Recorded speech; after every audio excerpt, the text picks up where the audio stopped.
ওই সিফাত আইছিল রে? না না আজকে আহে নাই। আমি নিজেও তো ঝামেলার মধ্যে আছি যে আমি টাকাটা আমার শ্বশুর বাড়ি থেকে আনছি। আমি আমার মার চিকিৎসা করাতে পারতাছি না, ঘর ভাড়া দিতে পারতাছি না, ঘরে গেলে বউ ক্যাট করে। ভাই তুই আমার টাকাটা দিয়ে দে তো ভাই, আমি তোর অনেক বিশ্বাস করছিলাম, বিশ্বাস করে তোর টাকাটা দিছিলাম, তুই একবার না পড়াস আমার ভাইঙ্গা ভাইঙ্গা টাকাটা দে ভাই। আমি টাকাটা দিয়ে দেবো, আমি আপনার টাকা মারবো না ফরাদ ভাই। ভাই তুই কই আছিস কই? আপনি আমার একটু সময় দেন, আমি দেখা করবো, আমি সব টাকা ফেরত দিয়ে দেবো ভাই। তুই কিন্তু ভালো করে জানোস যে আমার টাকা মাইরা কিন্তু তুই পলায় থাকতে পারবি না। ছোট ভাই দেখে তোর এখনো কিছু কইতাছি না, ঝামেলা বাড়াইস না ভাই, আমার টাকাটা দিয়ে দে।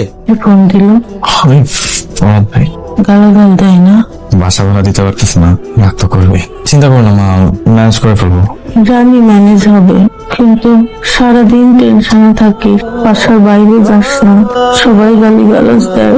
আমার খুব খারাপ লাগে বাবা, আমার কাছে যদি থাকতো তাহলে ওদেরকে টাকাটা দিয়ে দিতাম। ছেলের কষ্ট মা কি সহ্য করতে পারে না। আল্লাহ সব ঠিক করে দিবে। মা তুমি যাও তো, আমি ম্যানেজ করবো, তুমি যাও তো, যাও।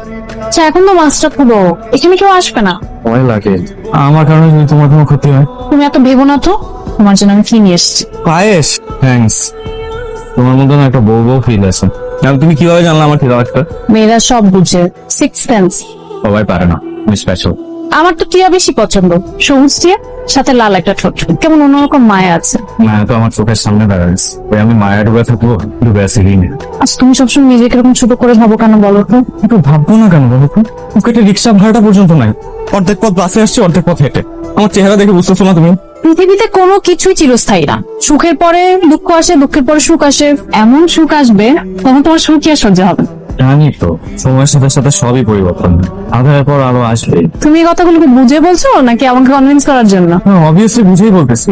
আমি একটা জিনিস বিশ্বাস করি যে এই পৃথিবীতে আমাকে সবাই এড়াই চললেও দুইটা মানুষ এড়াই চলবে না, মা আর একটা তুমি। আমার জীবন কাটছে। আসসালামু আলাইকুম চাচা। ওয়ালাইকুম আসসালাম।